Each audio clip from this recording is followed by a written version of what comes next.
My name is Carter Q, and I'm an adult services librarian here at the historic Stanford L. Warren Branch Library. Want to, on behalf of our branch manager, Larry L. Daniels, and the staff, we'd like to thank you for taking the time from your very busy schedules. Of course, you could have been outside in your garden sweating this morning, but you chose to be here with us. And so for that, we are very, very grateful. Just wanted to say a little bit about Hattie Meadows. Now, in the context of Hattie Meadows, who this series is named after, within the West African tradition of the elders, that they are talking to the people, their constituents, the people that are there. When the elder speaks and he seeks affirmation, of course, those of you who have been in a Baptist church, who've been in a Pentecostal church, you know that the preacher says, "Talk back to me." And so I'm going to say to you, when we talk about Hattie Meadows and the West African tradition, when I say, go, your response will be, Ame. So when we think about Hattie Meadows, whose house was at 601 Linwood Avenue, go? Amen. Hattie Meadows was a gardener extraordinaire. She worked for 30 years at the North Carolina Mutual Life Insurance Company as the cafeteria manager. But she masqueraded on the side as a gardener extraordinaire. She could have been working at Duke Gardens. She could have been working at the North Carolina Botanical Garden, but she chose to have the Hattie Meadows Garden here at 601 Linwood Avenue. Go? Amen. Hattie Meadows had many plants in her garden. She had lemon trees. She had plum trees. She had a koi pond. She had pansies. She had 40 different varieties of roses and other varieties and species in her garden. Go? Amen. Today, after listening to Mike Gibson, we plan to go back and find anything that will grow. We will topiary it. Go? Amen. When we leave from here today, we will be inspired to continue our work in ecology, in the gardens, in nature. Go? We will be good stewards of our land, our water, our air. Go? Amen. Thank you. Hi, everyone. I am Ashley Troth. I am the horticulture agent with Durham County Cooperative Extension, and I am so excited to see you all here today. This is an amazing partnership between three organizations: Carter Q, who you heard from the Stanford Warren Library, and our amazing branch manager, Larry Daniels, Kavanna Anderson from Duke Gardens, and of course, Cooperative Extension. And we've had so much fun bringing you guys this talk series. Don't worry, the fun does not end here. We are already starting to plan next year's African American Legacy in Gardening and Horticulture Symposium. So we'll be doing our big one-day event again next year. And we'd love to hear from you in our follow-up email what feedback you have for what we can do, what you're interested in, how we can make this even better. As many of you know, you will receive a recording of this class soon. So the timeline I'll give you on that. And that's part of a playlist that actually includes recordings of all of our classes. So if you've missed anything and you want to go back and catch it, you can do that there. We are so excited to wrap this up, but it's been such a pleasure to see all of you for multiple sessions. Many of you have been here many times. I see a couple folks who I think have been here every time. So thank you so much for joining us. And I'm going to turn it over to Kavanna. I love working with you all. We love bringing these programs into the community. I'm Kavanna Anderson. I'm the Director of Learning and Community Engagement at Duke Gardens, which is just down the road. We hope you all have had a chance to visit, and if you haven't, come soon, and if you have, also come soon. Our mission is to be a botanic garden in the heart of Duke University that inspires transformative learning, supports well-being, and builds community. So working together with these partners accomplishes all three of those things. And we hope that you also experience that and tell us that in the feedback survey that Ashley mentioned. Yes, thank you. Entry is free. So I guess I do want to say a few additional things before I introduce the speaker that you're here to see, because this is our last of 10 free programs that we've done through this partnership. And I was reflecting a little bit of kind of what that means to me and what I hope that everyone else is getting from it as well. And the thing that came to me is keep learning. This is a lifelong process that we're continuing to learn, not just these specific gardening skills and practices that we've brought in experts to share with you, both local Durham and Triangle experts, as well as slightly farther flung when we brought in Terry Spate from Maryland, and now Michael P. Gibson from South Carolina. But we have all of this learning we can do from one another. And then also it's historical, right? We're in the legacy of Hattie Meadows. So it's also about recognizing expertise beyond the dominant narratives and continuing to learn and seek learning from all of our communities and recognizing the many, many ripples that that entails. I also want to bring in Hattie Meadows' Garden Club affiliation, that she was a member of the Year-Round Garden Club, part of the North Carolina Federation of Garden Clubs, which is a historically Black consortium of garden clubs that was founded in 1935 at NCA&T, and that's 1 year after Duke Garden's original garden was there. So just thinking about all of this expertise at the same time and how Hattie Meadows had her own beautiful mini botanic garden that Duke Gardens can be learning from. So like really kind of, continuing to learn in community. I think with that, I'm going to introduce Michael P. Gibson, who is here today to teach us about the art of creative pruning, topiary pruning. He is a celebrity. I think I've said that for like all of the speakers, that like we've got amazing people here to learn from, and I have proof. Don't just take my word from it.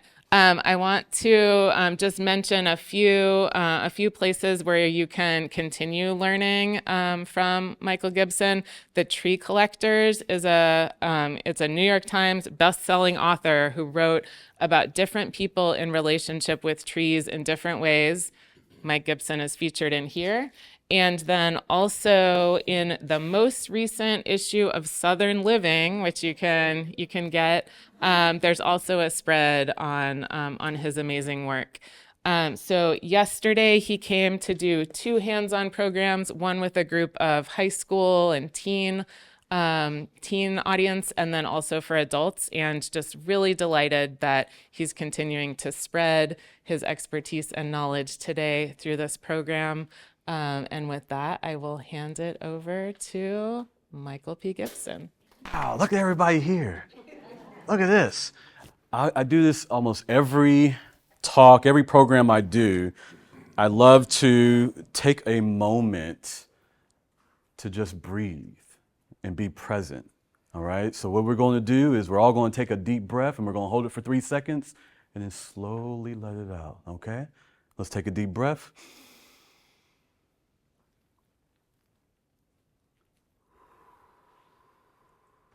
There we go. Now we ready? Hopefully these projectiles of foliage doesn't harm anybody, but I'll do my best to try to contain it within this space, right? Thank you so much for joining me today. You guys are in for a treat. I'm going to talk about some interesting stories, right? I'm going to mention a little bit about pearl fryer. Is anybody familiar with pearl fryer? And all the hands that didn't raise, you're in for a special treat to learn about the goat of topiary, the greatest of all time, is what we consider pearl fryer. He unfortunately passed away April 3rd. He's no longer with us, but he was my mentor. And I'm going to talk a little bit about him. Don't give me all the ahs, because you're going to make tears come down my eyes. All right, I'm going to try to stay strong here. All right. Also going to cover, as you see the title, the Gibson Method. You're like, what is that? What's the Gibson Method? What? So over the years, over my 32-year career so far, it's like 32, you only look 32, right? It's the shea butter, Keeps my skin smooth and young. No, I started young, really young, like 7 years old. Isn't that crazy? Who gives a 7-year-old a pair of shears? You know, I'm out here just clipping away. Well, my crazy OCD father, who was a Navy veteran. We have any veterans in the house? Or by adjacent family members there? We know people there. So you guys understand the mentality of do it right the first time. A lot of parents and mothers know that phrase, right? Do it right the first time so you don't have to do it again. I heard that 1,000,002 times, right? How you doing? Yeah, so I'm going to get started. And while I talk, I'm going to cut a little bit. Is that okay with you guys? Got this beautiful juniper tree. Oh, it smells so good. You guys just ever hug your trees? Ah, it feels good, doesn't it? So I want to start off, make sure that my mouse works. We're going to go manual here. I'm going to ask a quick question. What is topiary? Who knows? Who can give me a quick answer? What is topiary? What's topiary, ma'am?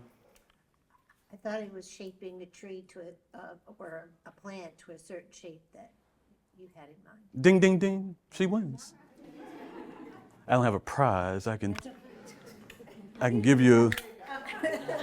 Here you. Perfect. There Thank you you. go. You can propagate that. You can put that.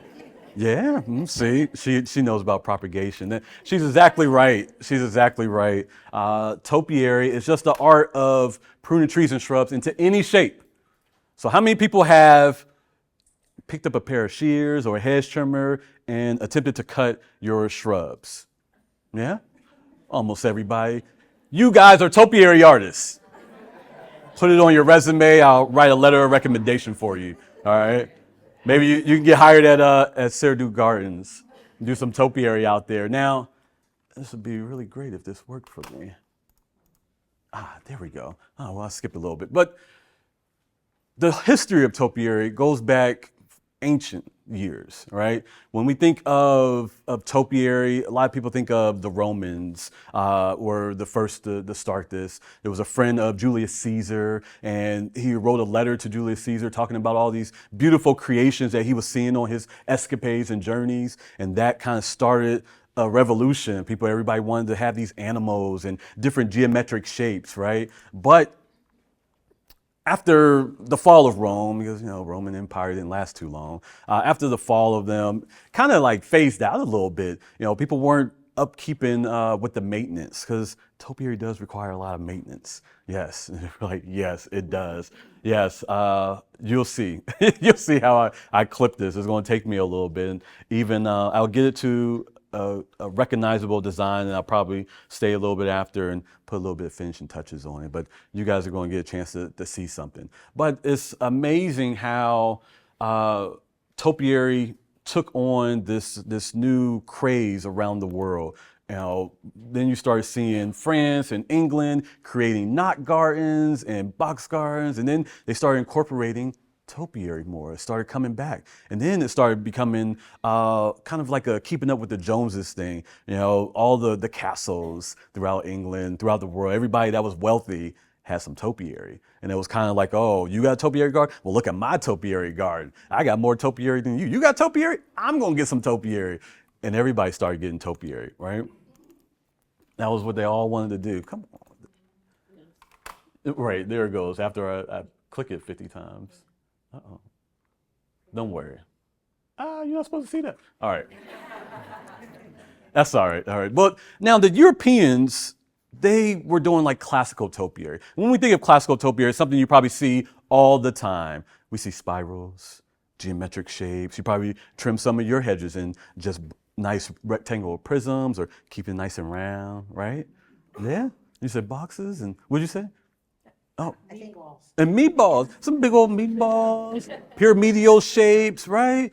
And that's just the classical topiary, and that's pretty much what you start seeing all over the world. That's pretty standard. Like Levin's Hall. Has anybody ever heard of Levin's Hall? Oh man, Cumbria, England. It is the oldest topiary garden in the world, right? We're talking about, now it's 332 years, I think it is. They just celebrated 330th year. And it's just amazing. Real wonky shapes, just still fine lines. They got some birds there, a top hat, how you do, sir? Yes. So it's interesting what they came up with, but there's so much more what topiary can be. Because what you saw was just still considered classical topiary. It wasn't until Pearl Friar started coming around, then the world started looking at topiary a little bit differently. Now don't get me wrong, there's plenty of topiary artists throughout the world and throughout the time. You have Harvey S. Ledoux in Moncton, Maryland at Ledoux Topiary Gardens. You know, he did some really cool shapes, a lot of classical topiary, some birds. We would still consider that within the classical topiary realm, and everything else is kind of just, you know, repetitive designs. You have Green Animals Topiary Garden in Portsmouth, Rhode Island. Beautiful topiary. It's the oldest topiary garden in the country, actually. And it's just a lot of animals. They use a lot of frames and created these shapes. But no one, and I mean no one, has been doing anything close to what Pearl Fryer was doing.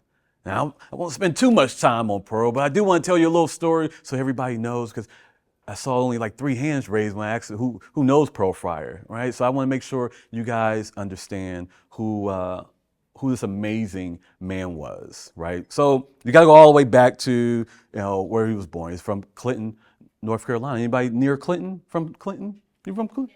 Clinton, so you know where, and you probably know where Clinton is. It's like an hour away from here, right? Nice small rural town. He's the son of a sharecropper. Pearl would tell me that he was picking cotton, barefooted in the fields, and yeah, it's like cotton. Yes, cotton. Not everybody had you know, a lot of money to get cotton gins and big old machines. So a lot of rural towns, a lot of people were still that grew up on sharecropping and farms, still were picking their cotton and handling their crops manually. So Pearl was one of them.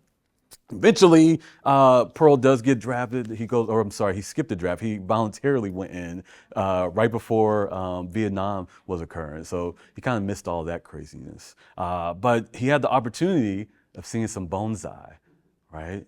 And we want to say bonsai. That's how you pronounce it. Not bonbons. All right, we're not eating anything, bonbons. This is bonsai. Bonsai is how you pronounce it. Yes, y'all just learned something today, huh? Ooh, bonsai. I like how that rolls off the tongue, bonsai. Yeah, so he had the opportunity of seeing these bonsais, but you know what? He didn't have a property. You know, he never had an opportunity of creating, you know, topiary or visualizing what the bonsais could be. Because after he got out of the Army, he went to upstate New York and married his childhood sweetheart and worked at the Coca-Cola canning plant for about 20 years up there. And it wasn't until he wanted to relocate down to Bishopville, South Carolina, when a new plant opened, and he wanted to get a nice house in a neighborhood. Well, fortunately, in Lee County, Robert E. Lee County, so we understand the context with that, in Bishopville, he was denied. You know, crazy thing they said? They said this man, not just this man, but they felt that black people don't upkeep their yards. Ain't that crazy? They said, you're going to bring down the property value. We can't have you you would have been the first black person in our neighborhood. We can't have that. And Pearl said, you know what? I don't want to be in your neighborhood. You know, forget about it. He bought a plot of land and on a cornfield that used to be a cotton field, ironically, right? And he built a 1-story ranch house, about 5 acres, started planting shrubs all around the property. And Pearl had a little creative bug. Now, he wasn't doing topiary yet, just wanted to make things look nice, right? So then he goes to a local nursery, sees a gentleman working there doing the topiary. Is that a bonsai? He said. That looks like a bonsai, but it's so big. I've never seen a bonsai this big. And they're like, no, this is topiary. Don't you know what topiary is? And he's like, I've never heard the word. I don't know what you speak of, you know, but I know bonsai, and what you're doing looks very similar. The guy gives him a 3-minute lesson. 1, 2, 3, that's it. All right, get out of here. That's it. 3 minutes is all it took, because Pearl went home. He started on the holly that was on the side of the house, and then he went to the next holly. Then he went to the boxwoods. And he was like, oh, what can I do with this juniper? Oh, what about this holly? What about this? Next thing you know, Pearl started doing amazing topiary all over his property. I'm going to show you a few images from his garden, just a few of the over 600 topiaries that eventually cover these almost 5 acres of land. Isn't that amazing? It is still there, yeah, in Bishopville, South Carolina. Yes, it is. You notice these arches. Those are junipers Actually, very similar tree. Same. This is a juniper, but this is a Spartan juniper. Those are Toroloso Hollywood junipers that he had trained over PVC pipe.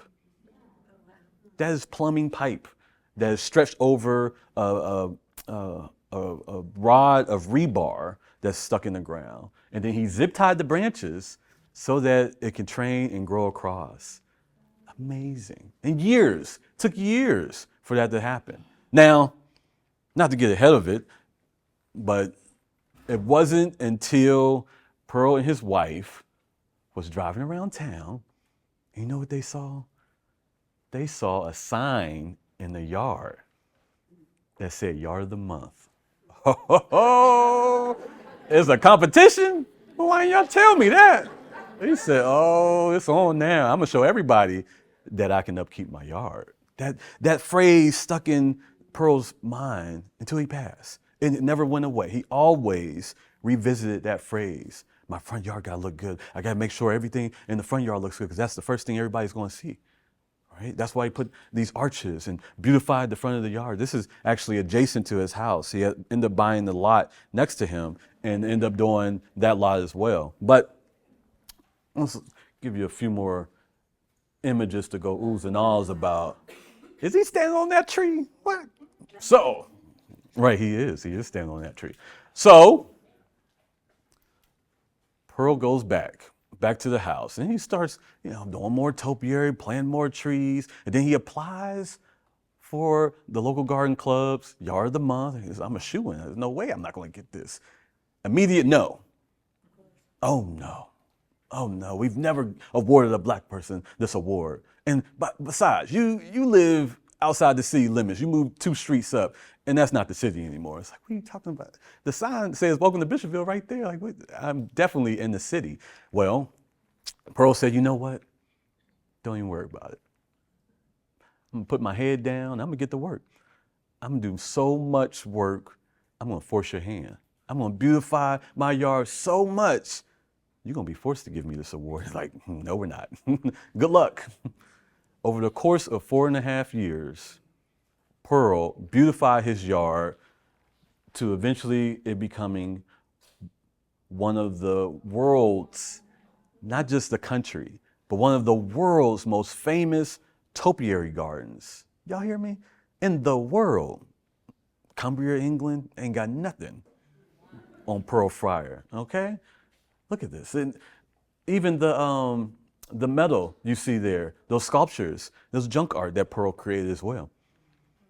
You notice on the left there looks like little pegs. Those were the pegs where bottles would go on at the Coca-Cola plant. There's a chain that goes on, that was from the conveyor belt. Yeah, there's an old stove he found in the junkyard and turned into a water fountain. It's amazing what he was able to do and accomplish throughout his time. Now, 4.5 years passed and word got around town. Have you seen Pearl Friar's yard? This man it's thousands of plants out there. It's crazy. It's ridiculous. Pearl would work 10-hour shifts. 10-hour shifts, 3 days on, 3 days off kind of deal. But when he got home after working that 10-hour shift, he was in the yard. He would work until 2, 3 o'clock in the morning. And it's like, how? This man he was an engineer. To give you an idea, Pearl was a genius, mathematician. He was thinking outside of the box, right? So he buried electrical lines. This is very dangerous. Don't do this. But he buried electrical cords, extension cords, long extension cords. They just pop up random spots where he was able to plug in flood lamps to be able to have light at night so he can trim until 3 o'clock in the morning. Can you imagine your neighbor? What is that noise? 2 o'clock, go to bed. What are you doing, Pearl? He's out there just going away with his hedge trimmer. It's just amazing what this man was able to accomplish. Yes? How old was he when he started this? Pearl started this when he was 40 years old. 40 years old. And if we could hold the questions to the end, I'm gonna do a Q&A afterwards. But yes, Pearl didn't start until he was 40 years old. Isn't that something? Isn't that crazy? Yeah, got the bug. Those letters, love, peace, and goodwill became Pearl's alma mater. Mantra. That was his motto. He wants you to walk into his garden and feel the love. Pearl was creating a feeling. He wasn't just making shapes. He wanted you to feel the love of these beautiful sculptures as you walked in. He wanted you to leave feeling more peaceful than when you came. And he wants you to go forth and spread that goodwill to your communities, right? That's the message of Pearl. But after the word got out, people started checking Pearl's yard. And the person that was in charge of giving that award, word got out to them. They said, let me go check out Pearl. Let's see what he's doing out here. It probably looked like crap. Probably a bunch of roses or something. I don't know. You know. But to their surprise, it was a wonderland, an emporium of topiary. Yes, of living sculpture. Now, Pearl was seeing multiple visitors at this time. He didn't think anything of it. Somebody driving up, taking pictures. Yeah, you know, that's what people do. I got a nice yard. Yeah, people like it. But it wasn't until a couple weeks later that same Cadillac returned, got out, and they had a couple cars behind them. Still nothing unusual about it. But this time, these people have cameras and big cameras, like news station cameras, because they were hammering a sign in the yard to say, Yard of the Month, right? Pearl accomplished his goal. All right, that's it. I'm done. Leave this to anybody else. I won my award. I don't care. No, he had to keep it up. After that, Pearl just continued to sculpt and plan. You know what was beautiful about this story? About 40% of that garden, of all these trees, thousands of plants, right? About 40% of them came out of the trash. They were all repurposed plants. Right? He would go to nurseries and look in the throwaway pile. We love a good 50 half off rack, right? Yeah, that's the first place I go. What they got here? I can just cut that brown off. That's good to go. You know, that's what Pearl was doing. It's like, it's still alive. It's just a little bit dead. Nurseries don't want to sell anything with brown on it, so they chucking it. And Pearl would go out there and say, oh, I can bring this back to life. Yeah, a little love, a little tender care. Well, yeah. And he brought it back to life. About 40% of those trees or all garbage throwaways. And then he would say, eventually he started making enough money where he can support his passion and he didn't have to dig in the garbage anymore. He could buy the trees that he wanted. You know, he ended up getting the right selective trees, right? So it is amazing what Pearl was accomplished. And eventually, look at that. Isn't that crazy? That is Pearl's signature tree. Looks like a fishbone. It looks like a fishbone. How he was able to do that? That is a Lelandii. That's a Leland cypress. Yeah, that's a Leland cypress, which is just amazing. So the picture on the left is the late 80s, right? About 88, 89. And the one on the right, that's from the mid 2000s, I believe like 2011, I believe it was when this picture was taken. It's amazing the progression of how this tree was able to accomplish. Now, eventually, they made a documentary about Pearl. Yes, it was shot it came out in 2006, and it shows the garden in its prime. Yes, make sure you guys go check this out. It is currently being shown on YouTube right now. So if you just Google a man named Pearl, because when you think of Pearl, you think it's going to be a woman, right? Right. A man named Pearl, you want to be able to watch this movie and see what the garden looked like and learn a little bit more about Pearl, right? Now, this doesn't look like those pictures, those nice meticulous images we just saw. It looks a little bit overgrown, right? Yeah, that's not too nice, is it? Now, here comes the part where I interject in the story. What is my connection with Pearl? Where did I come in at? Now, of course, I started when I was young. I started when I was 7. I'm gonna sit down and clip a little bit. I'm getting clipping fingers. Feel like cutting some. So I started when I was 7. And like I said, my father gave me a pair of shears, and from there it was like, oh, I love what's going on here. I love what he's creating. I want to make sure everybody can see over there. Y'all see me over here? Y'all got a good view? Y'all see me over here? Okay, you see me over there? There we go. There we go. I just wanted to make sure everybody can see me. Cut that big branch off. It's okay. You can cut big branches off. Now, my mother is a beautician. My father's an artist. So I had these creative parents. So they were always creating. They were always creating. And I had the opportunity of watching my mother create these beautiful hair sculptures in our basement where we had a shop. And then my father had a studio where he would create these masterpieces that eventually win these amazing awards all over the place. Now, by 10, my mother taught me how to cut hair. Man, I wasn't cutting with these, but I was cutting. Yes, I was cutting. I was cutting it all up. And eventually, by 10, I started cutting the neighbor's yard, started doing their shrubs. And then high school, I was across town, cutting everybody's hair, cutting their grass, cutting their shrubs. I was cutting everything up. My sister doll's hair, I'm cutting that up. She didn't like that too much. That didn't go over well with her. Yeah, she took my baseball cap and shredded it. Yeah, I remember that. Why would you do such a thing? She said, "It doesn't feel so good, does it?" Yeah. No, and it's just been a never-ending passion. But what I was doing was just classical topiary. I was just making it round, making it nice and even, right? But eventually I got bored with doing that. I'm an artist myself. I went to school for fine art, Youngstown State University. Woo! Go Gwins! Any Ohioans? No, it's okay. It's an Ohio thing. It's all right. But I won't fault you for it. But yeah, I eventually, in my 20s, got bored and wanted to do something a little bit more creative, right? I wanted to think outside the box. So I would start sketching out designs. I would sketch designs and put them to some of my clients' hair. I would cut into their hair, and that's the hair and the trees and shrubs and horticulture. The connection is so strong. Any hairstylists in the room? We got anybody doing hair? Not one. That's usually always one person. You do hair? You cut your own. All right. Some people do your own hair, right? We're all hairstylists. We can comb our hair, right? Trim a couple ends, twist it a little bit. Yes. Well, I really just got bored with all these geometric shapes, and I said, you know what? What else can I do? So I would sketch out designs, show clients, and they immediately would say no. Yeah, we're not doing that. Just keep it round, keep it nice and even.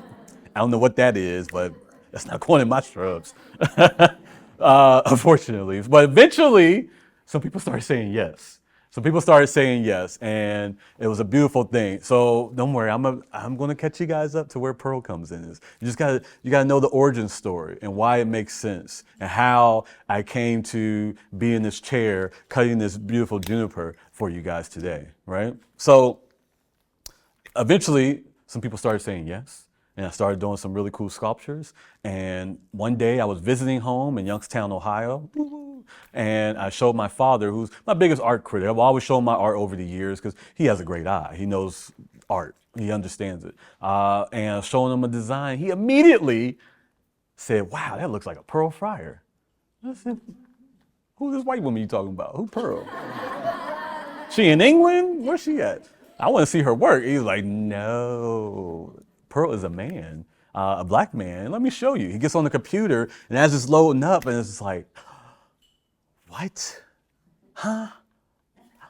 It's all of it, and then did that. Then he bent the branch. How did he bend the branch like that? What? Mind blown. It was at that moment in my life, in 2014, my entire life changed. I said, I don't want to do nothing else but be a topiary artist. I'm going to follow in Pearl Fryer's footsteps. Because if Pearl is the only one doing work like this, and if he's not doing it anymore, who else is going to do it?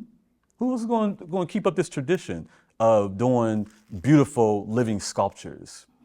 I haven't came across anybody yet, right? So I might as well step up to the mantle, step up to the plate, and be able to continue that tradition. And that's what I started doing. So fast forward, because it's a long story. It's been a lot of things. I always try to fit everything in at just 90 minutes. That's a lot of stuff to say.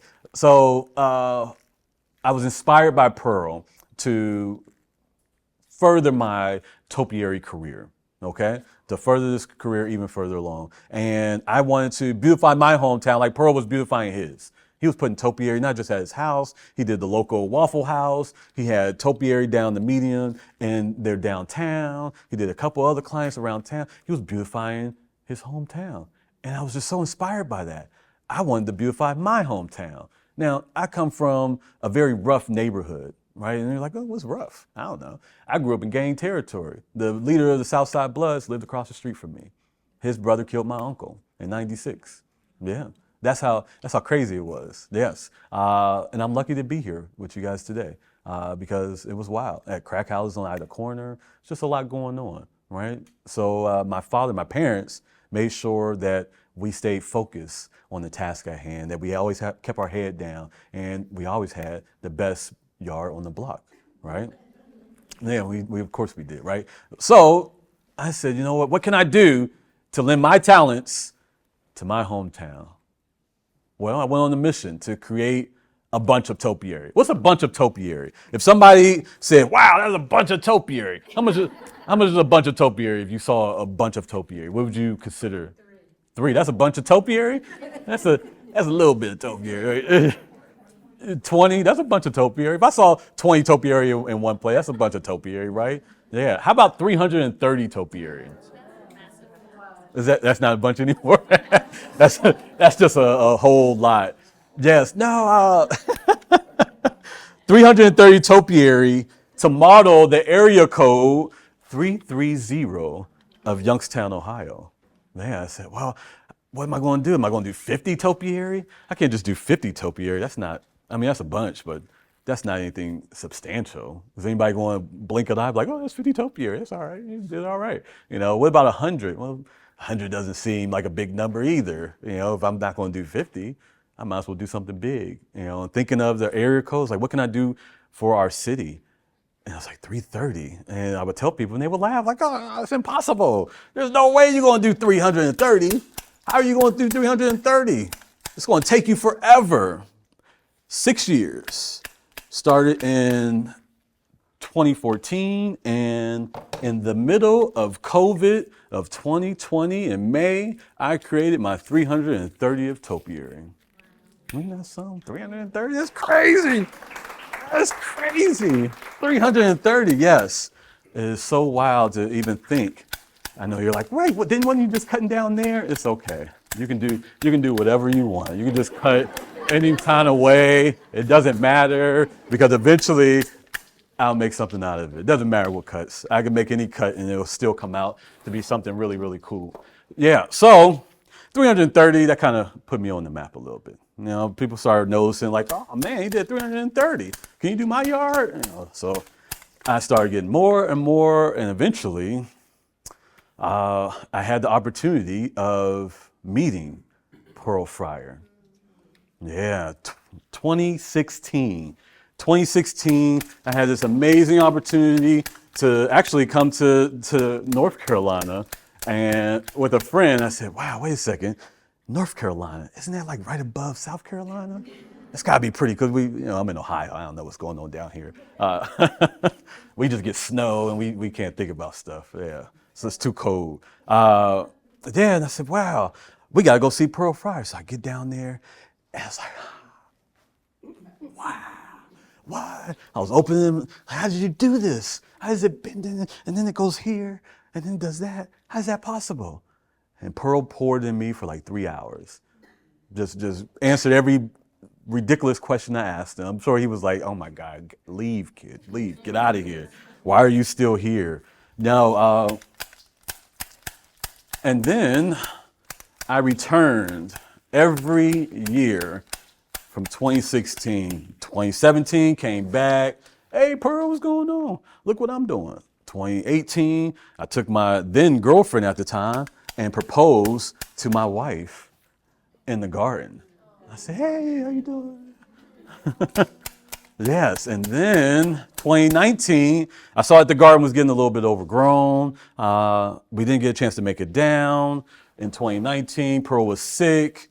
So 2020, I saw an image on Facebook that showed that the garden was starting to look like this. It was a little overgrown. I was like, oh my goodness, I was just there. Huh? Why is it looking like that? Why is it looking so bad? I got to do something. So once the snow cleared, because we get 5-6 months of snow in Ohio, it's ridiculous. I'm so glad to be in South Carolina now. No more snow. Yes, no cold. But I said, wow, I got to do something. So in March of 2021, And I said, I got to make it down to see my man Pearl and see how I can help with the garden. I'm going to do something. I don't know what I'm going to do, but I'm going to help. And then I get down there in March of 21, and you know what? Who was there? There was a whole crew working on the garden. Ain't that crazy? A whole crew. And I said, who are these people? So I got out and started talking to them, and one thing led to another. And they told me they were hired by the University of South Carolina, the Garden Conservancy from New York, the Wagoza Foundation, and the Atlanta Botanic Garden. They also saw that the garden was getting overgrown, and they wanted to help. So they applied for a grant. Now, to be able to get this grant, they say, oh, you gotta show initiative, because that's a lot of stuff going on there. Would you even be able to handle such a task? So they hired a crew to be able to knock down what we call hard shearing. Shearing is what you're using a hedge trimmer. You're knocking down the new growth and getting it to a more consistent level back to the old wood, right? And you're cutting all your new growth off. And then they told me the craziest thing I ever heard in my life. They said they were looking for a topiary artist in residence to help add the detail and restore the garden. And I said, yes, exactly. That's I said, what? You looking for, I said, you ain't found nobody yet. Well, here's my card. My background is in sales. I've done door-to-door sales. I've done business-to-business. I was a previous sales manager for Staples. I was finished as a general manager at Staples. I used to be a manager at FedEx Ground. I've done a lot of different things, right? Not just topiary. Topiary was always the side hustle. I had to have, make some money and get insurance, right? But you gotta have insurance, yeah. You gotta have insurance. So I almost lost my train of thought thinking about insurance. Like, that's a whole nother lecture in itself. But no, I immediately went into sales mode. And I said, I forgot everything that was going on. I forgot all the jobs I was doing back home, all the things I had lined up for the rest of the year. Forgot all about it. I said, how do I be a part of this? How do I be a part of this? Well, you know what? One thing led to another, and they said, you know what? We need you. And I was awarded the topiary artist in residence, the first topiary artist in residence at the Pearl Friars Topiary Garden, and moved my family from Ohio later that year. And I've been there ever since. Yes. So what we see, thank you so much. So this is some of the work that I was able to help restore and bring Pearl's Garden back to its glory days. And I know everybody's like, oh, are you still there? Who's doing it now? I'm not there. I was there I had a year residency, and that's usually how residencies work. And then a new board was developed, and they were able to find a local guy to be able to help continue the maintenance further on. So it was a really great thing. So you can go and visit Pearl. So that's my beautiful connection to Pearl. I absolutely adore Pearl, but I'm going to switch gears a little bit. And before I start tearing up here, continually thinking about Pearl, because even looking at this image, it's like, oh my goodness, that took so much work. Oh my goodness. You see these trees, those big old domes, those mushrooms. What tree do you guys think that is? This is a tree you guys see every day. A holly? No. Think big. Think a big old tree. A live oak. I love that everybody immediately gravitated to oak when I said big tree. You're like, oh, that's a big tree. Those are live oaks. Same thing with this one in the far left with the top tier and it looks like a cube. That's a live oak. In the inside of the tree, the mechanics, there's all these wires pulling the branches down. They're laying across each other, especially the cube one, because a live oak wants to keep shooting up and stretch his arms out. So Pearl bent the branches on top of each other, like the image we saw earlier where he's standing on top of that tree. That's how it was achieved, because there's all these supported branches just laying laterally across each other. And then there's under the tree, it's all open. There's wires anchoring them to the ground to force them to stay down and just grow lateral across each other. And then he will prune all of this every 4 to 6 weeks, religiously, nonstop. Pearl just continue to cut them all over the place. Now, before I get into what the Gibson Method is, the Gibson Method is based off of 8 principles, okay? Not just from being at Pearls, but even before then, I always wondered or asked the question like, what sets me aside from everybody else? Pearl has his own style. He taught me his style. I got that down packed. I understand how to smooth it out, how he's using the undulating, how he's opening things up. I understand that. I get it, right? And then I learned about all these other topiary artists around the world. And I'm influenced by them, inspired by them, but I don't want to copy anybody. I want to do my own thing, like I was already doing. Before I even heard of Pearl, I was ignorant to the world of topiary. Actually made a point not to learn or see any other topiary anywhere. If I saw it across social media, immediately I don't want to see that. I don't want to see nothing because I don't want to be influenced by anything. I want to come up with my own original ideas. I don't want to say, oh, that looks good, I can do something like that. I wanted to make my own music, right? I wanted to make my own art.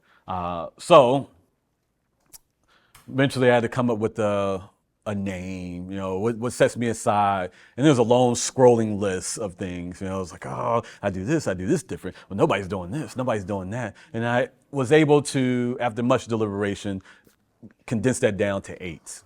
Yes, it was 25 just doesn't sound right. 25 principles, the 100 principles of the Gibson Method doesn't go over well in the lecture. Number 89, we're getting close, folks. It's just, that didn't work out. So 8 works very well. And these 8 principles are something that not only can you create a successful topiary from, you can also have a successful life. These are life lessons that you can be able to take with you and apply to any industry. But before we go into that, I just want to talk about some of the tools. This is always the first question. I do all this talking, and 2 hours later, somebody's like, what tools do you use? What about all this other stuff? No. So I always want to make it apparent that you guys understand some of the tools that I'm using here. So first off, we have some garden shears. Now, these are very similar, a little bit more expensive than what I used when I was 7 years old. But they were some wooden handle. I believe they were probably foreign made as well. These are from Japan. These are all Niwaki, Niwakis, all the tools I use. All of this wonderful belt that I'm wearing. You see me? You see? Let me model for you guys. Right? Yes. It's very stylish. Yes. Can you see everybody wearing these? Right? Yes. Well, I'm ambidextrous, so that's why I have so many holsters here and so many different tools because I can use at the same time.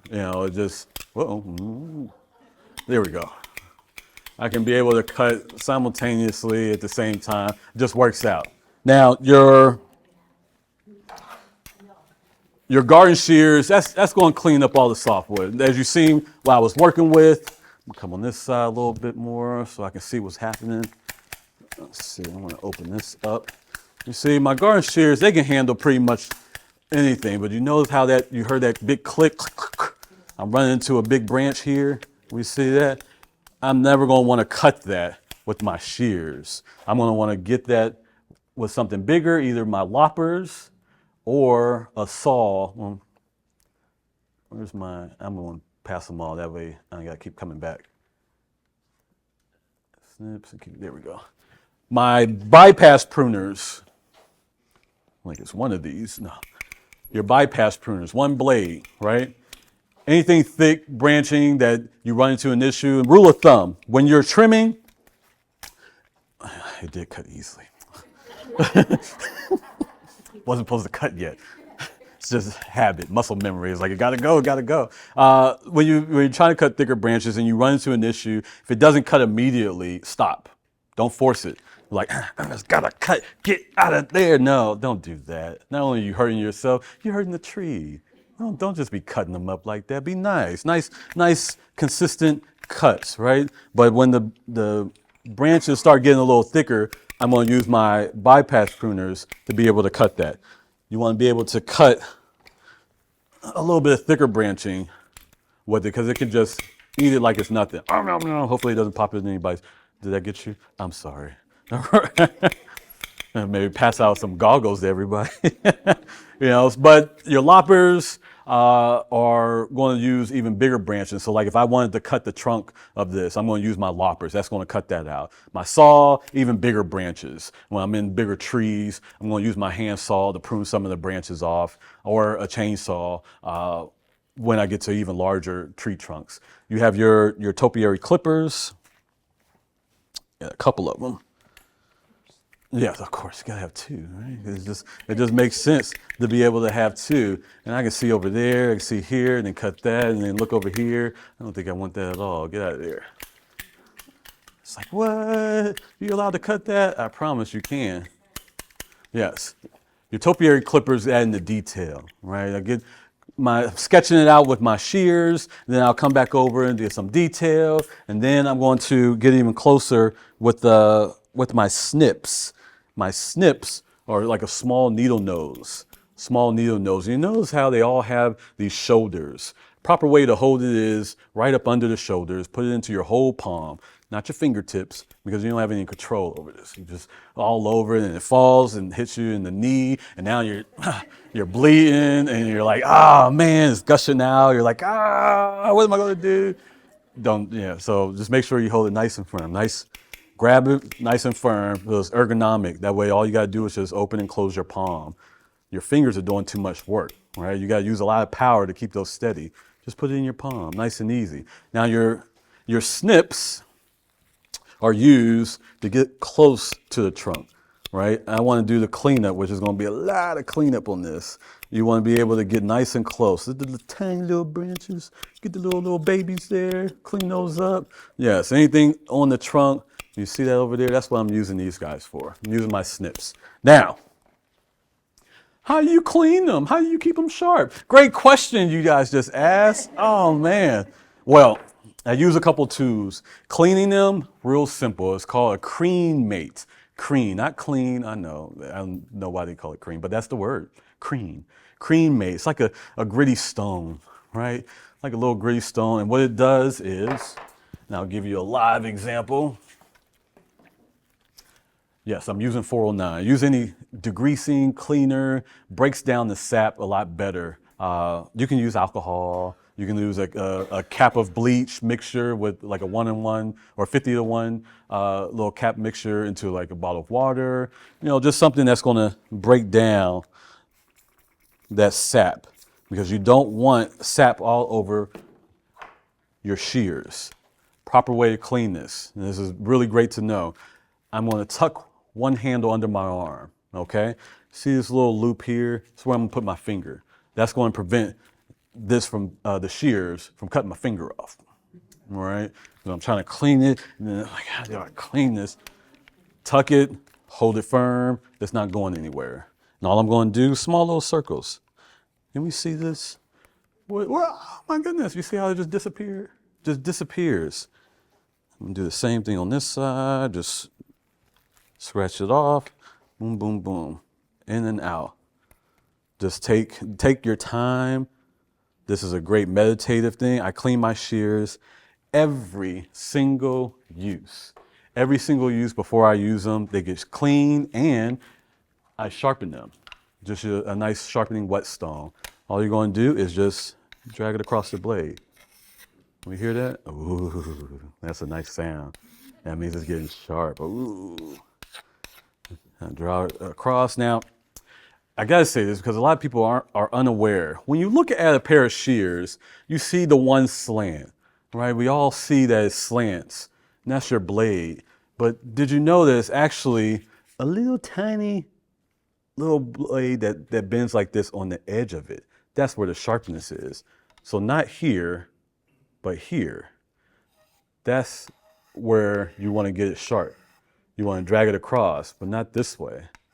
Drag it at an angle, because it's going to catch the little tiny edge of the blade. And once you do that, you turn it over and get any burrs. Smooth it out. Any of that's on the other side, evens it out, just dragging it across. Real simple. Takes 2 seconds to sharpen your blades, and then you have something to work with. Then you have something nice and sharp. Ooh, yeah, look at that. I can cut all day. All right. Now, I also want to talk about, remember, I'm just talking about the tools right now, and then we're going, soon after this, we're getting into the good stuff, the 8 principles, right? And everybody's like, oh no, he has people keep saying chainsaw. This is a hedge trimmer. Hedge trimmer, I use a Makita, right? I stopped using gas, oh my, 10 years ago? I don't remember when I stopped using it, probably about 10 years ago. Gas is so heavy, you know, a lot of you guys know, you're like, oh, I don't want to do this. It's so heavy. I'm sorry for the noise, it's a little loud. But you can do so much with the hedge trimmer than you can with just shears.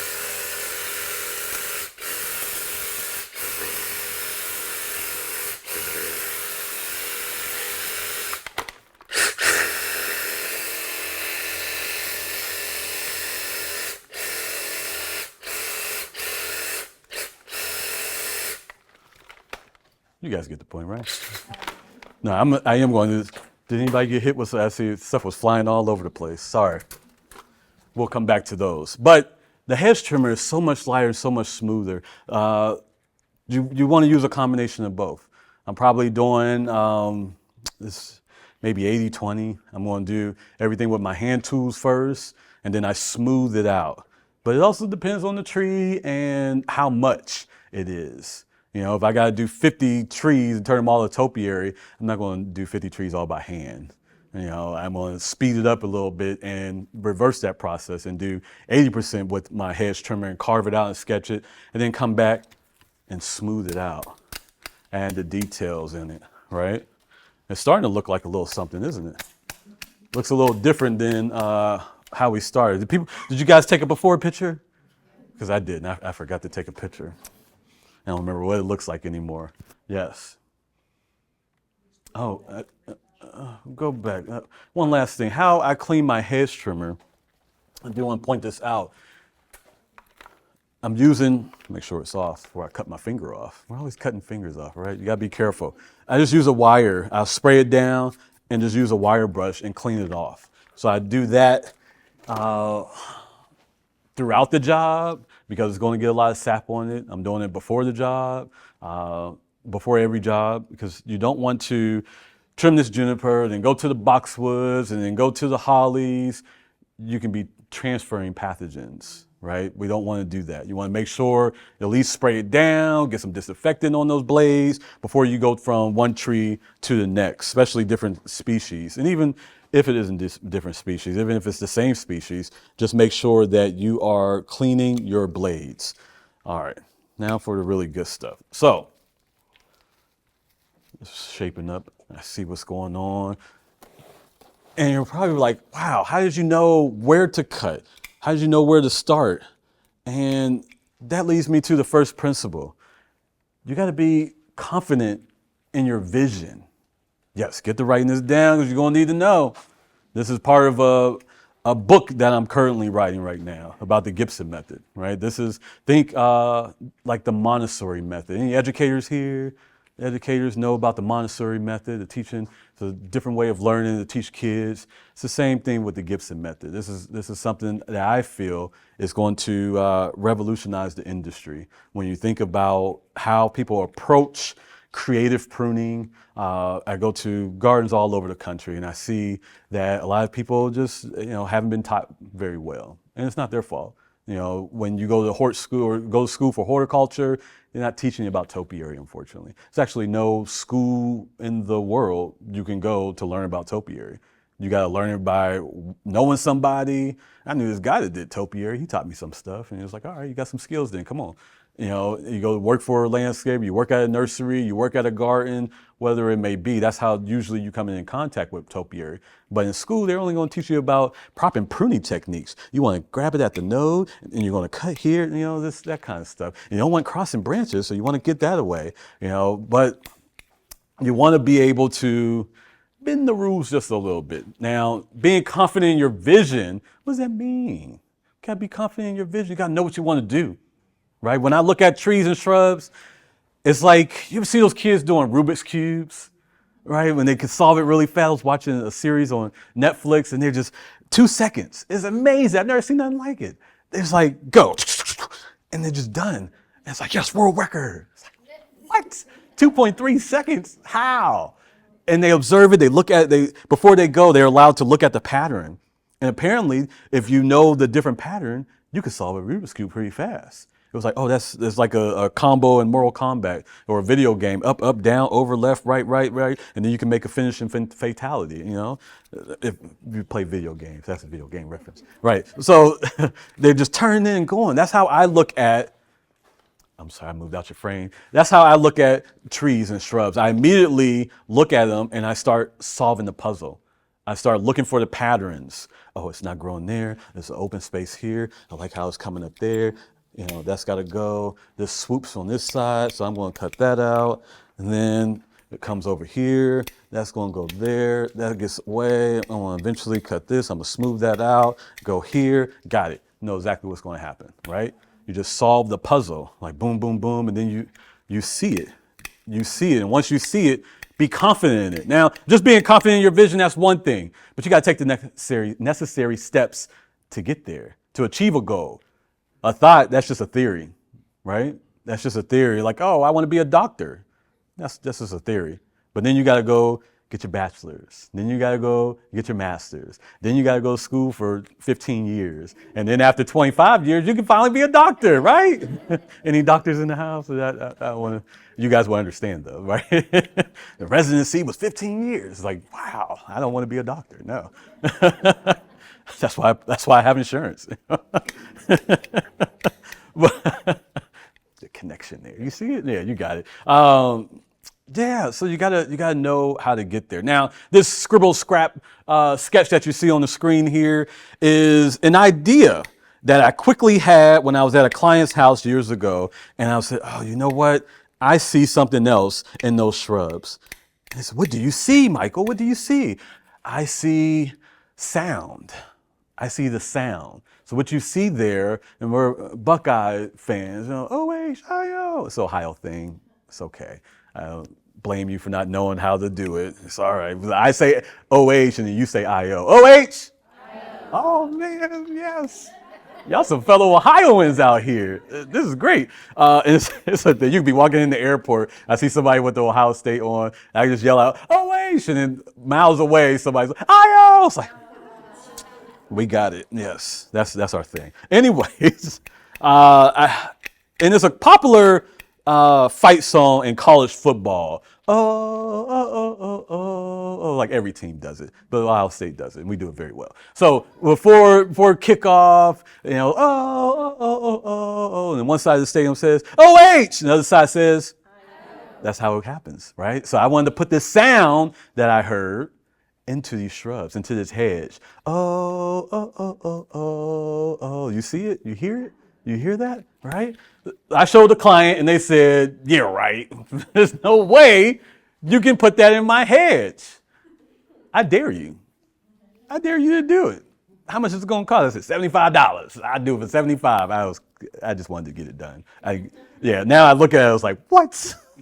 I'd never charge that. Geez, that's crazy. But if you can stick to your vision and be confident in it, you can do anything. You can accomplish anything. You just have to be able to see the vision. Oh, you see it, you hear it. So when they drive down the driveway, that's what they hear every day. I don't know if they're excited about that or not, but that's what happens. That's what happens. So that brings me to number 2. Real simple.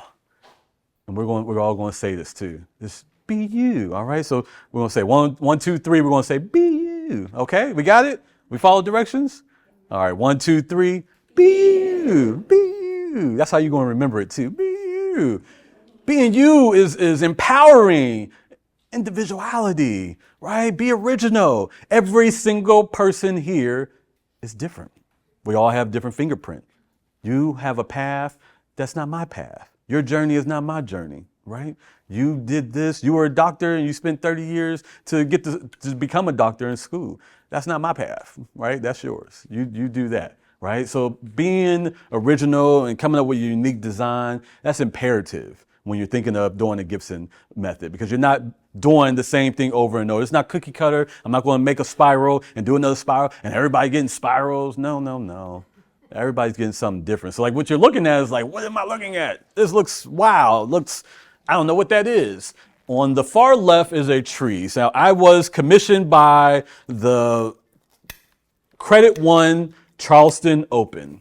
It is the largest all-women's tennis tournament, WTA 500, if anybody is a tennis fan.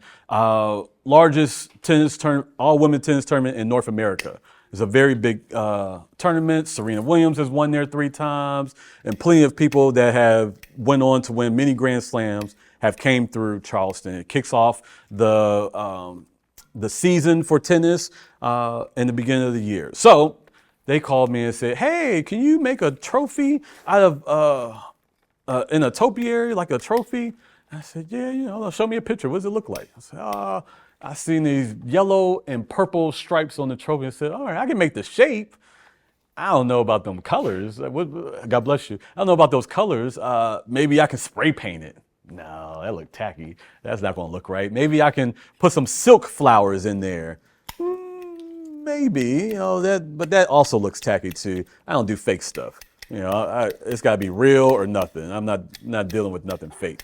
Nothing against those fake topiaries that everybody loves to have on their porch. No. Get rid of them. No. It was a challenge. It was a challenge to come up with. So once I figured out what the tree was going to be, how am I going to achieve these colors? I had to invent something new. I had to invent something that hasn't been done before. I had to come up with a new strategy. How is this going to be possible? Well, in the middle picture, you see these poles going through the structure. There's about maybe almost 150 poles going throughout that tree. The tree stands over 16 foot tall, right? Yeah, it's deceiving. That palm tree is actually pretty large. It's like 16 feet. And I just wanted to be able to figure out a way to get colors in it. So what I did manage to do was on the right there, you see those colors, those yellow, that's creeping Jenny. The purple is a mixture of plants of coleus, Alteranthera, and Secretia is making up that texture for the purple. And what I was able to do was place these 4-ounce little the pots, yes. Thank you. The little pots, 4-inch pots, into the tree, wire them to these pole structure, and allow the foliage to protrude out of the tree, and then clip the foliage so that it goes in the shape of the trophy. Yeah.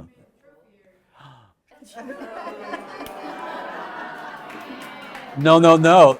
Ironically, you must do some research. That's the name of the topiary. It's called a trophiary. I was like, who knows about this? You seen this before? No, it's called a trophiary. That's what it's called. We had a big sign in front of it that said trophiary, and it had the description of what it was. And I wanted everybody to feel like a champion, right? It's not just for the people that are winning. Everybody there, and over 150,000 people came to this tournament and had the opportunity of seeing this beautiful trophiary. But they all got a chance to take selfies in it. It was wanting to create something bigger than life that you too can feel like a champion, right? So that is being original, coming up with the original design. Now, you know what I'm about to do next? Cut it down? No, cut it down. No. They said trophiary. I was wondering, like, you know my slides. No, this is just some original designs as well. These were an exhibition I had in Youngstown, Ohio, at Fellows Riverside Gardens. A beautiful, probably one of my favorite botanic gardens in the country. It's just a beautiful space. It's also a public garden, like Sarah Duke Gardens too. It's a free garden where anybody can come into it, and it was just a metamorphosis. Design that was each previous design is based off of the new design, right? So it's taking elements from its previous self and evolving. So if you were able to line them all up, it would look like an evolution, like it just morphed into the final one. They're all carrying a previous design. They were called a diamond in the rough, and each one kind of told a life story of myself growing up in a rough neighborhood, and diamonds under pressure thrive, right? They become all these beautiful, wonderful things that all these wonderful women have on their fingers, right? So that brings us to number 3.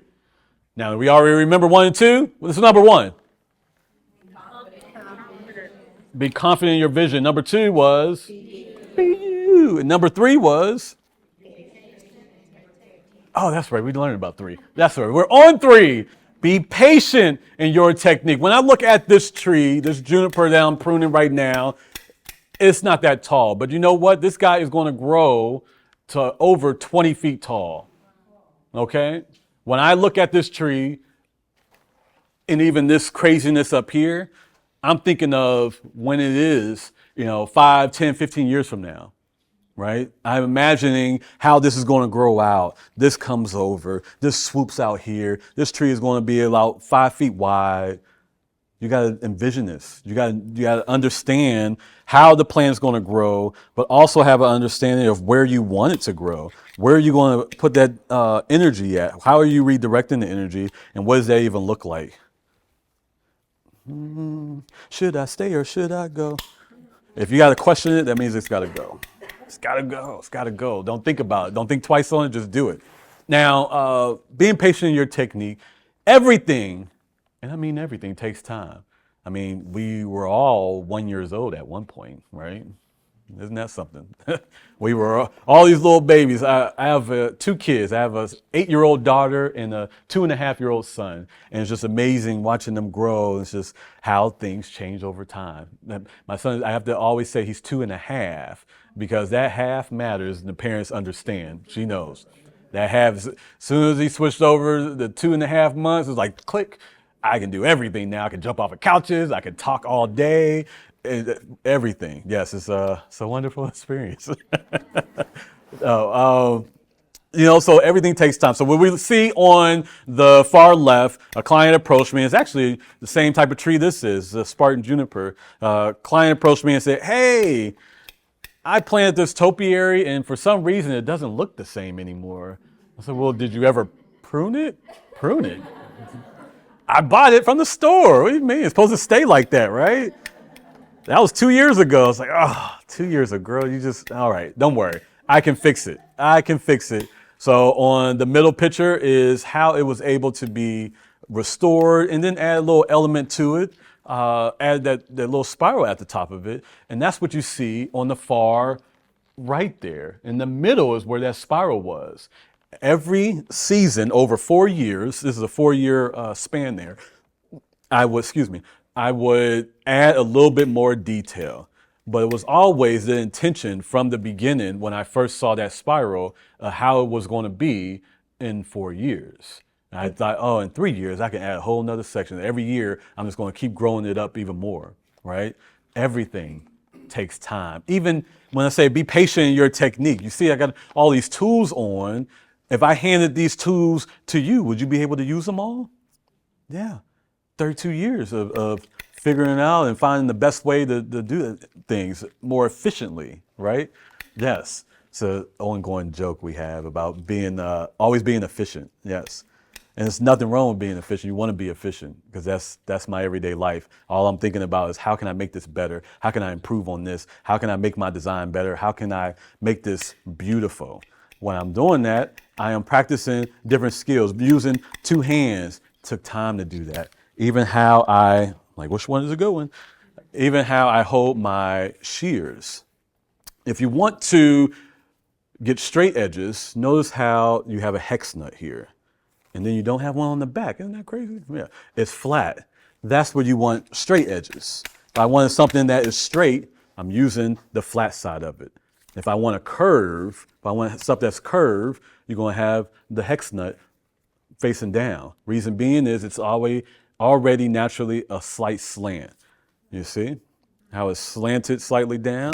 So when I want to do curves and round things off, I'm coming around the curve, right? You work your way. Even how I'm cutting, notice how I'm not aggressively using both of my arms. It's happening so smooth, you're not even noticing what's going on. I'm only using one hand. One hand is using it to be steady, the other one is chopping it down. See, this is the only one that moves. I don't even have to use my whole hand. I can use 2 fingers, that's it.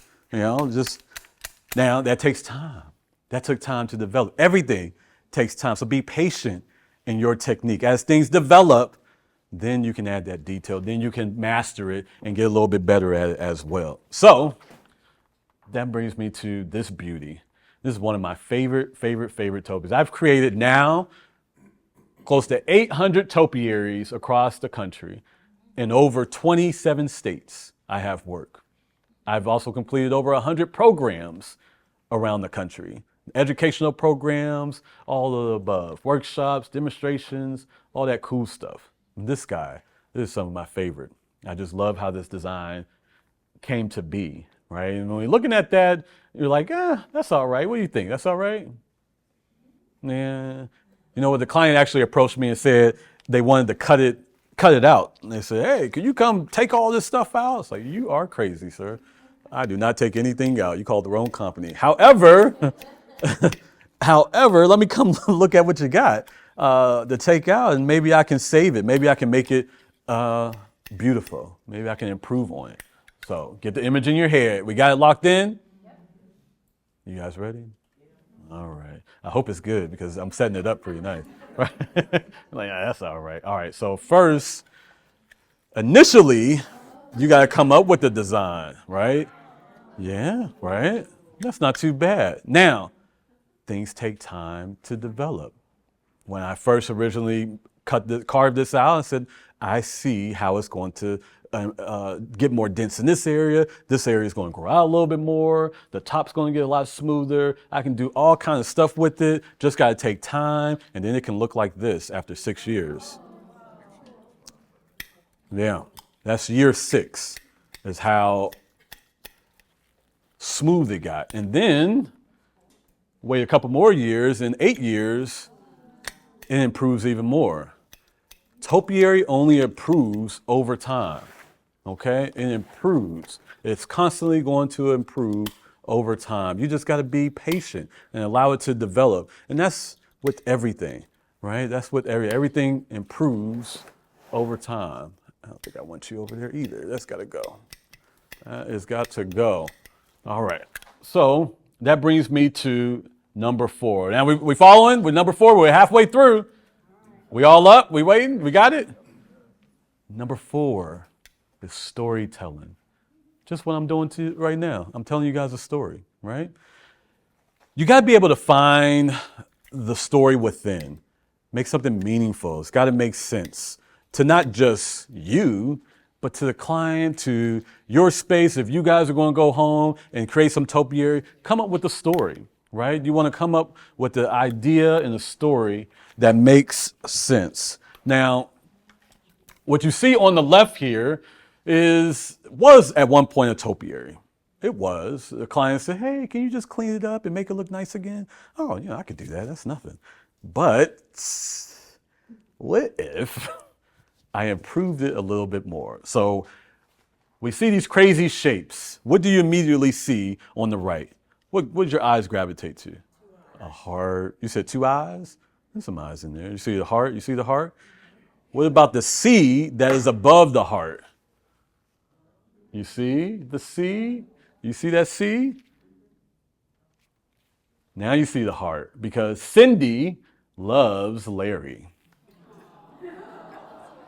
They are the larches. That is an old English text style L. You see it swoops, and it comes over.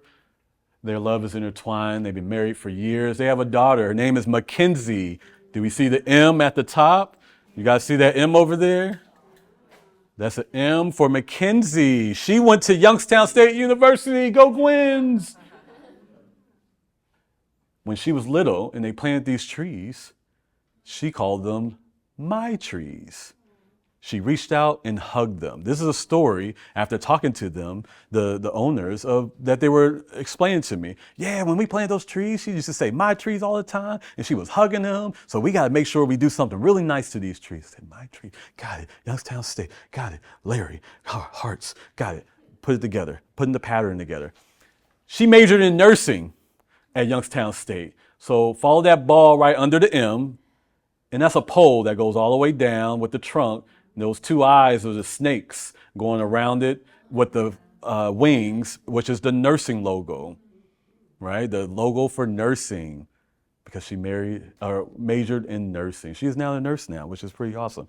So you got to be able to make it make sense. So every time they come home, they just cry. It's like, oh my goodness, look at that, Mackenzie at the top. Yeah. Oh, Larry, yes, I love it. You know, so you got to be able to tell a story that makes sense and it's meaningful. Don't just be out there just cutting all willy-nilly, like, oh, I'm gonna cut here and I'm gonna do that, and then I think I want to do this, and then that looks like something. Make it make sense, right?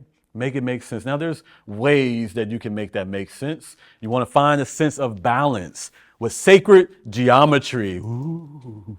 Sacred. Ooh, what's this about? Don't worry, we're not conjuring any spirits or anything. Please, topiary gods, help me.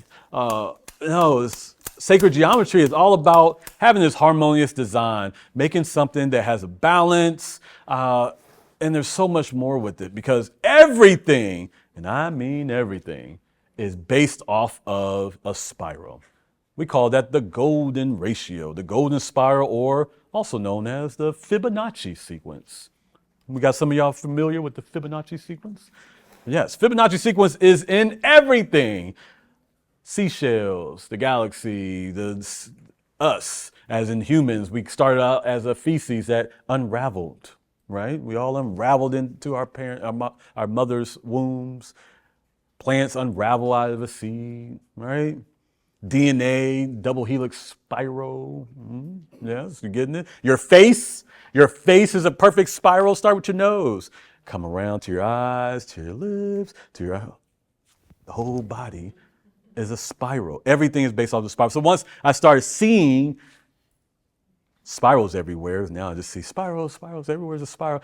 I wanted to start incorporating the spirals into some of my work and just being able to have the sense of balance. What I do here has to have a relative sense on this side. It's got to be able to flow on this side. Let's see, if I open this up, I got to make sure that I have something on this side, so it's always balanced. I want to make sure that it's always going to be balanced out, right? Now, this particular shrub you see in this image, that is a Yopon holly, an Ilex vomitoria. Ilex vomitoria. One of my favorite shrubs to trim. Oh my goodness, it's like sculpting stone. I can get like marble on these guys. Oh man, it's like all day. I love it. In the middle there is a spiral, right? It looks like what? What does that look like? Cinnamon roll. Everybody's hungry now. Cinnamon rolls. Just bite it. Or does it look like a particular letter? A G for Gibson. That is known as the Gibson spiral. That's what that is. And I started incorporating some of my work and putting Gibson spirals in places and allowing people to let you know what's possible, right? There's a lot of things you can do. You see the balance of it. Nothing's overweighting itself. Everything is where it is supposed to be. Just smooth that out a little bit. Now, that brings me to number 6. But before we go to number 6, we want to have to do a quick rehash. I need to make sure that everybody remembers where we are. And I know some of you are about to cheat because it's an open textbook. Everybody's got their notes out. Then we loved that in school. The teacher said, open book, yes. Open notes, yes. I'm glad I took my notes. Before we get there, let's start. Number 1. Be confident in your vision. You got to be able to see it and take the necessary steps to achieve that goal. Number 2, be you. You got to say it like, be you, be original. It's all about self-empowering. Come out with original designs. Number 3, in your technique, right? Not just to be patient now. You be patient, but you got to be patient in your technique. Everything takes time to develop. Number 4, where we at? Storytelling. Make it meaningful, right? Don't just be out here cutting. Come up with a storyline. Why are you making that cut? Make it intentional. Be intentional, okay? Number 5. Sacred geometry. Have a sense of a harmonious design. Get some balance in your designs. When you think about not just the one shrub in your yard, consider the entire property, right? When I was starting out, I never called myself a topiary artist. I do now because that's just what everybody knows it as. But I call myself a property artist. I beautified properties artistically. I wasn't just there to do one shrub, like, all right, you got that rest of the stuff. I do that now, but no. Somebody can get that. No, I'm just doing topiary. So I wanted to make sure that what I do here matches the tree on the other side. This curve is going to match the curve that I created on the other side. I'm going to create a window here so I can look through and see the other sculpture that I made on the other side. Everything has a balance, right? And that brings us to number 6. We're so close. We're so close. Only 2 more to go. Number 6 is Milwaukee. Remember I was talking about the tools, all the tools I use? Well, that actually is a style of pruning. The company, started from that, but Japanese pruning style to do cloud pruning. When we see these floating clouds like bonsais or in Japanese gardens, that's called Milwaukee. Okay, that means garden tree. What you're doing is similar to what I'm doing now. I'm opening up and exposing the trunk. That's one part. But I'm also eliminating unnecessary energy and I'm redirecting it and guiding it to where I want it to go. Okay, cut off what we call the bad habits. All these unnecessary branches I don't need, they gotta go. I don't need you. I don't need you. That's a bad habit because what happens if we let bad habits grow and foster? They could take over.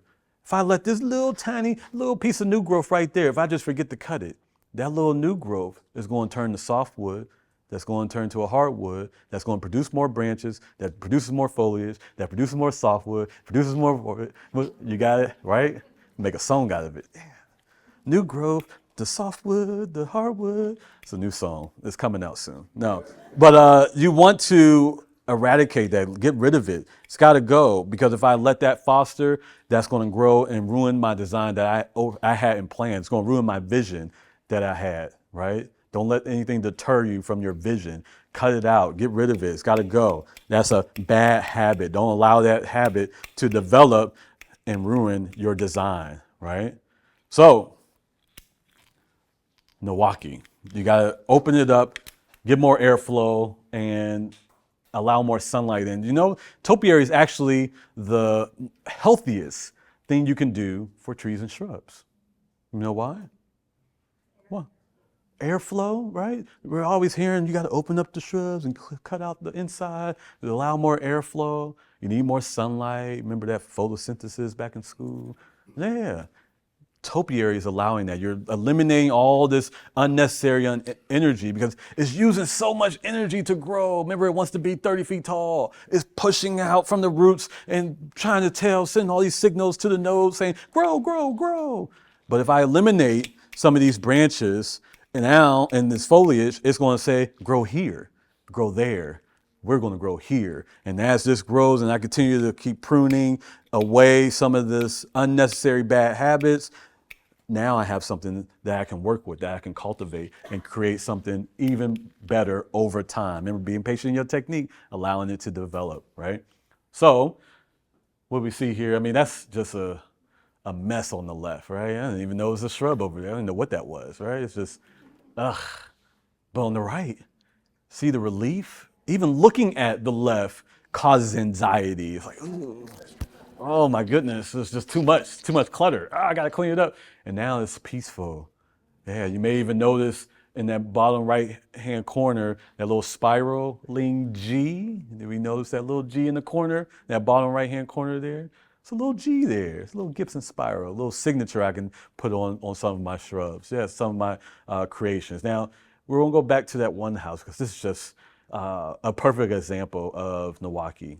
Now, when we're looking at this, we want to remember right plant, right place. So this is right plant, wrong place, right? Too close to the house. Never plant any tree or any shrub close to the house, right? As a rule of thumb, you need to push it out at least 10 feet for a tree. This guy wants to grow, this is a Thuya occidentalis, emerald green arborvitae. It wants to grow 20 plus feet tall, but it's not going to be able to do that close to the house. Bad idea. Now, they said, can you take this one out? And I said, you know what, it's dead on the back inside. Maybe, it's not getting any light. Or, what if I did this? What? That's what, my son does that all day. What? Yes, you can do anything you want with topiary. Just with patience and time, anything can be achieved. You know, opening it up, allowing that airflow, and then achieve this design, real simple. I'm using zip ties. Zip ties. I never would have even thought of using zip ties if it wasn't for Pearl. Right? When I went to the garden in 2016, I'm opening it up, putting my head inside the shrubs. How did he do that? I noticed all of these zip ties.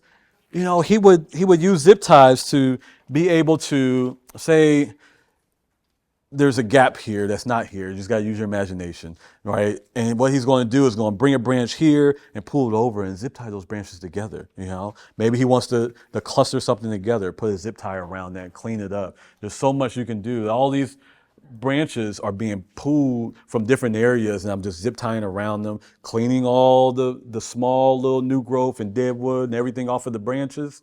So I only have the energy of the foliage on the ends, and then over time, I can keep clipping that into a ball, and then it takes shape. Still got to be patient. All right, we're getting close here. We're getting close. We're getting so close.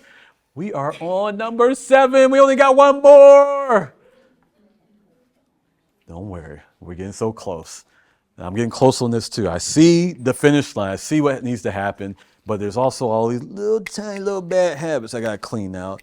That's actually the fun part. Is what you've been seeing here so far is I'm sketching on it, right? And then I come back with my kneaded eraser and I start taking out, this needs to be smoother here. I don't like how that's sitting there. I need to clean all this out. All this has to go. I need to be able to see flush and see it straight through this ball. I want to be able to see through that. So I have to clean all that out to be able to achieve that. Now, directional trimming is essential. Okay, and I thought I was pretty good, you know, with a hedge trimmer before I heard of Pearl. Actually, you know what? I didn't even use a hedge trimmer before I heard of Pearl. I got a hedge trimmer because I saw that Pearl was using a hedge trimmer. Up until that time, I did everything by hand. Yeah, and if it was a lot of shrubs, I just got to cut a lot of shrubs by hand. But then I said, you know what? I remember getting this one property, and it was just a little bit too much. A little bit too much to handle by hand. So I was like, you know what, I'm gonna get a hedge trimmer like Pearl. And I had a gas one. I started with an electric one that you had to plug in. And then somehow, and you already know, somehow I kept cutting that cord. What is it? You move the cord and somehow you come over and it's still cut. And you're like, why isn't it working? You look over and the cord is severed. It's like, tired of buying new cords. So then I got a gas trimmer and that was like, all right, this is good, but it's so loud, so heavy. And eventually I got battery power and changed different brands over the years until I settled on this Makita. Now, when we talk about hedge trimming, when we're looking at this particular picture here of these beautiful topiaries that were created by Pearl Fryer 30 years ago. This is at the South Carolina State Museum. I've been managing them for the past 4 years. I'm very, very fortunate to be able to save these and continually bring them back and add some inspiration to all visitors that's coming. Now, all of us, we'll make sure all of us looks like we have hair. We all have some type of hair on us, right? So now I don't brush my hair anymore. It's been a while since I had to do that. But you're combing, you're brushing your hair in one direction, right?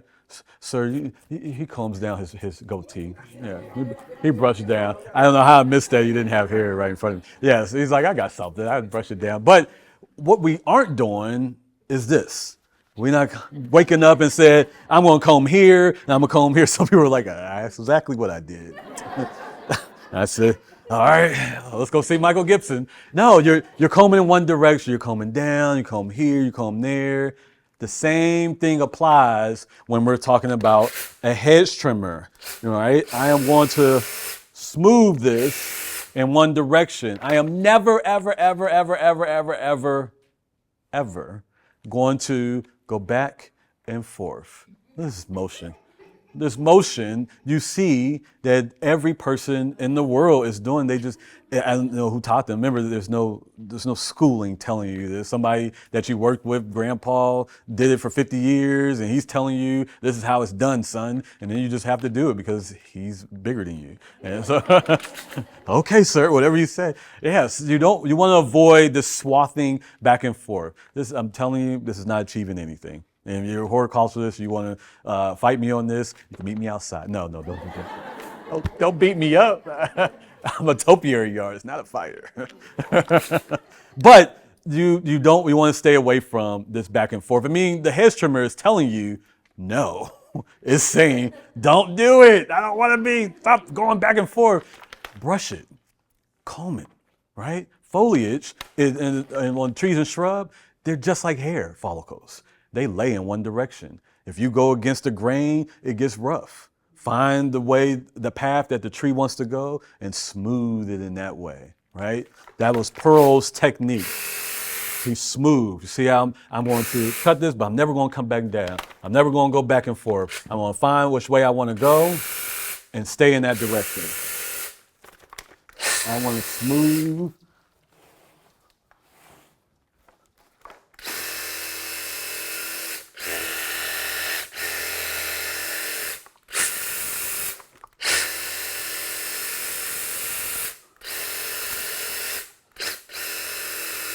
In one direction. I just want to brush it. That's it.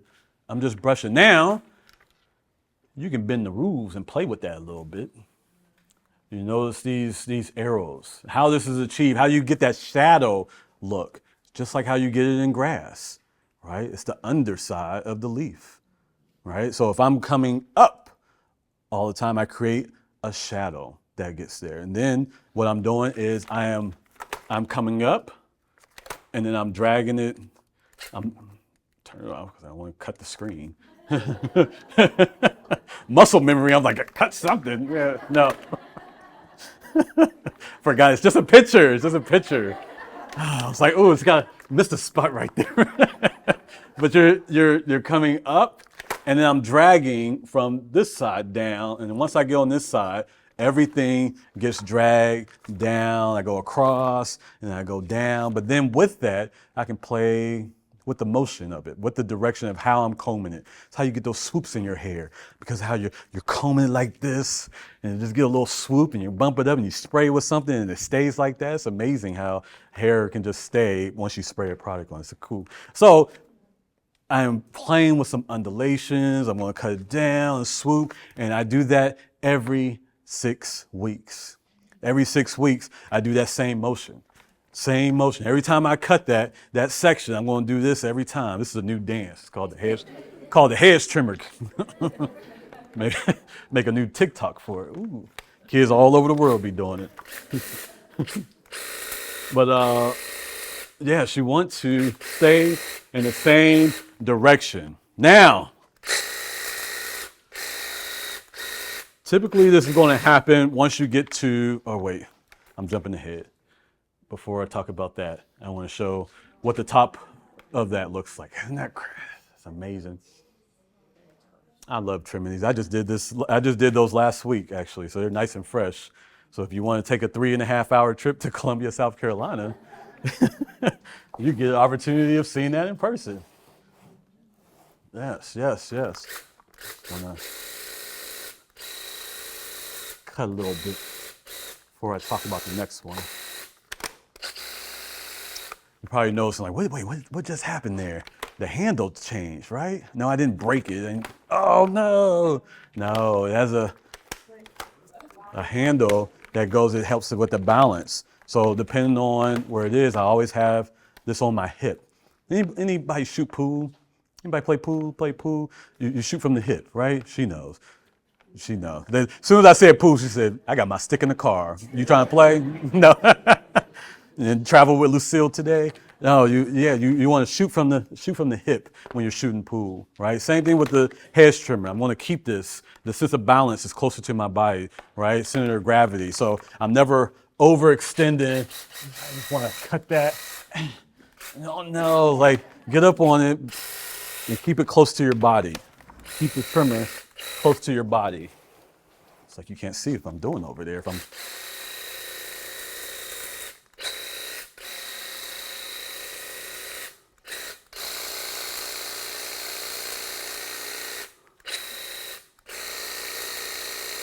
It's that little piece they want to cut. You take your time. Don't rush it. Right? It's really starting to look like something, huh? Looks a lot different than that picture you guys took in the beginning, huh? But that brings me to number 8. Dong, dong, dong. Illusions. So my style, it's not just the Gibson method. I do illusion topiary. I create illusions into shrubs. I want to make it look like something from all angles. Now, is this looking like something from all angles? That takes time to do illusions. I don't have the 6 hours to be able to create something for you guys right now. But I got some pictures. I have some pictures I can show you.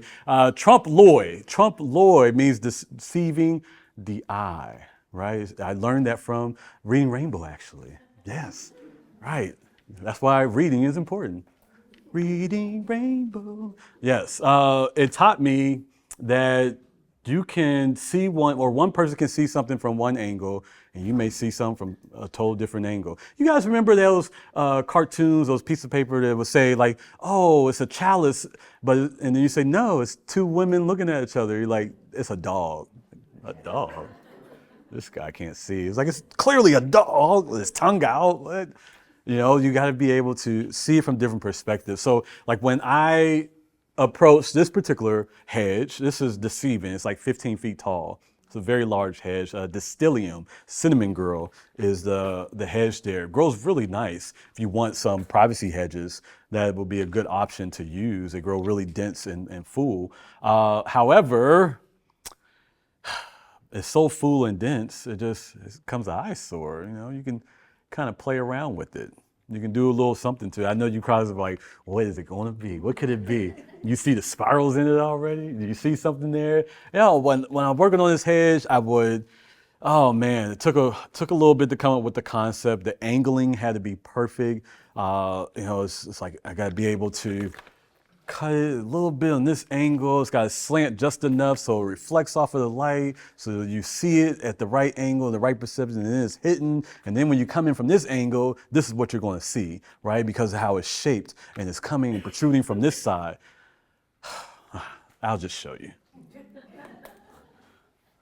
It looks a little something like this. What? Is that even the same hedge? There's no way that's the same one. Let's go back in time. Let's see. You see it? The anticipation.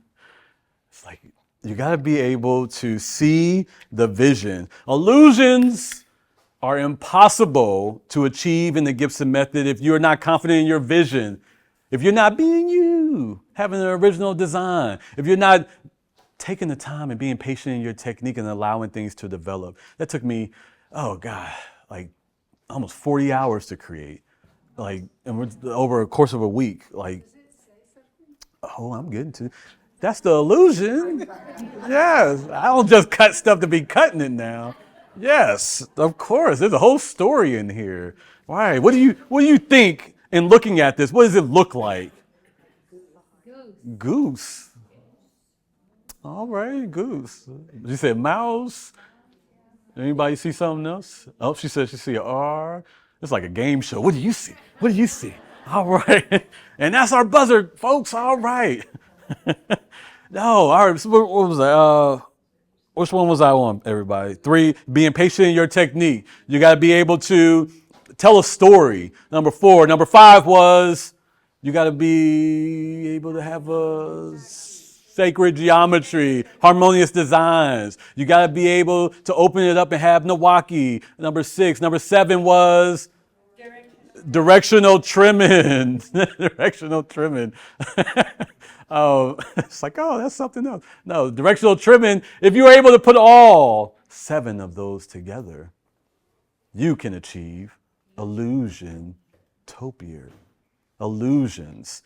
Now, what are we looking at? This is a Circes canadensis sunburn, right? Or sunset? Sunburst. Burst. I said it yesterday. And I was like, what did I call it? The sunburst, yes. It's actually a cultivar from J.C. Ralston Arboretum. Beautiful Circes canadensis, eastern redbud. So as you're walking into this space, you're coming in from left to right, and you're entering this space. I'm sorry, it's opposite, but right to left. So as you're coming in, your eyes are gravitated to one thing. What's the first thing you see in there? You see it, maybe it's not the E. All right, what's the second thing you see? What do you see there? Maybe we're gravitating to this heart. Oh, ding, ding, ding, ding, ding. Come on down. Yes, you see the heart. You see that heart? You see that heart, man? I did see the heart. Yeah, you see right it. away. Right? Oh, see, she saw it. She saw it. Now that heart, as you're coming in, that's your love. I see the love. But as you pan in more, that heart turns into a Y. And then there's an O, and then there's a U. Now, this is blocked from your view when you're entering this space because that Circes canadensis is kind of preventing you from seeing the whole picture. Now, you see the whole picture, but the viewers or the visitors, when they come in, they're saying, oh, I see a heart. Oh, it's a Y. Oh, it's an O and a U. Love you. Now, that heart and that Y now looks like an M. A O. This is a spiraling O. Somebody said this was an R, and they are correct. It is an R, and this is the E. Love you more. M-O-O-R-E, because this is at Moore Farms Botanic Garden for Darla Moore. M-O-O-R-E. Yes, the billionaire giant in South Carolina. She has a garden in Lake City, and it's called Moore Farms Botanic Garden. Love you more is the hidden message that I saw in a dream. Before doing this, I saw this in a dream. I was inspired by this Afrofuturism sculpture I saw. It was called Atlantis Rising, and it was coming out. It was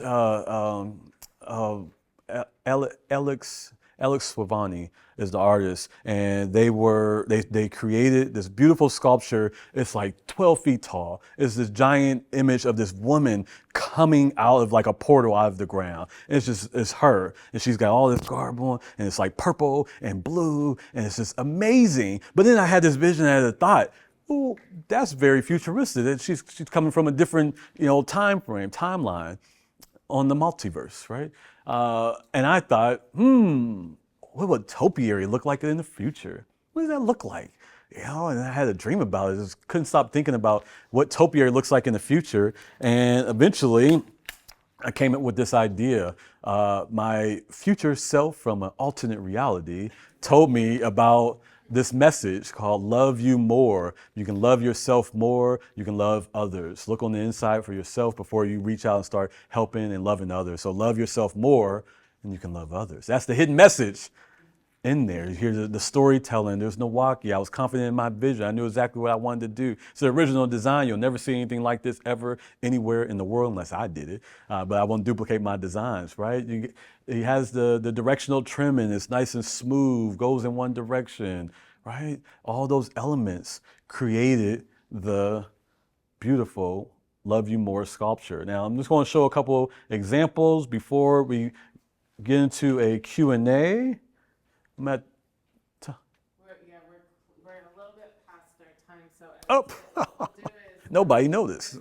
suggestion is we'll see the examples, and then we'll take just like a 2-minute break for anyone who needs to go, and we'll get the camera equipment taken down and take the mic off. But anyone who does have burning questions, we'll have a little mini Q&A session informally after just a short break.